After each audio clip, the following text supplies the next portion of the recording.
रात के ठीक 12 बजे थे। चारों तरफ सन्नाटा इतना गहरा था कि हवा हल्की हल्की सी आवाज़ में भी कानों में चुभ रही थी।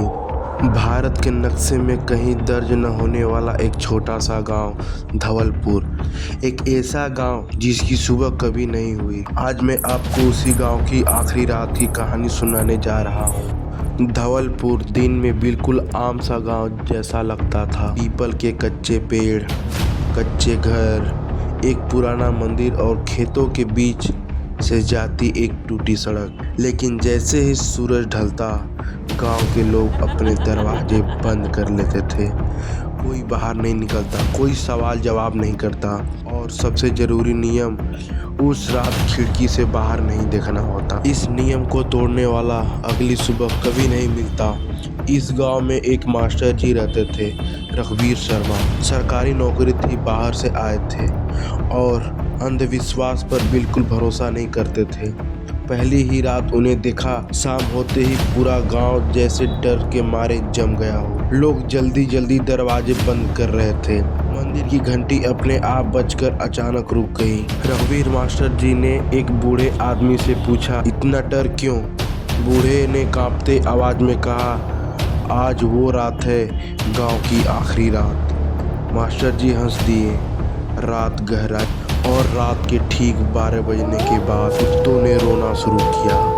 लेकिन वो रोना नहीं था जैसे किसी ने उसका गला दबा रखा हो। उस तरह की आवाज आ रही थी कुत्तों के आवाज में। तभी मास्टर जी ने सुना पायल की आवाज। धीमी धीमी थी। उनके घर के बाहर से कोई गुजर रहा था। खिड़की पर एक परछाई रुकी, सांस लेने की आवाज और बहुत ही करीब वो परछाई थी। गांव के नियम याद आ गया, खिड़की से बाहर मत देखो। लेकिन इंसान की सबसे बड़ी कमजोरी जिज्ञासा होता है, क्योंकि हर इंसान एक समय पे अपना जिज्ञासा खो देता है। मास्टर जी जैसे ही पर्दा हटाया, उनकी रूह कांप गई। बाहर कोई औरत खड़ी थी, सफ़ेद साड़ी में, बाल जमीन तक फैल रहे थे और उसके पैर जमीन को छू ही नहीं रहे थे। लेकिन उसका चेहरा ऊपर था, आंखें नहीं थी, सिर्फ काला काला गड्ढा उसके मुख पे था। और उसने मास्टर जी से कहा, अब सुबह नहीं होगी। अगले ही पल पूरा गांव चीखों से गूंज उठा। हर घर के एक एक परछाई बाहर निकली। जो लोग बाहर भागे हुए जमीन पर गिरते गिरते गए, जैसे किसी ने उनकी जान चीख ली हो। मंदिर की मूर्ति फट गई।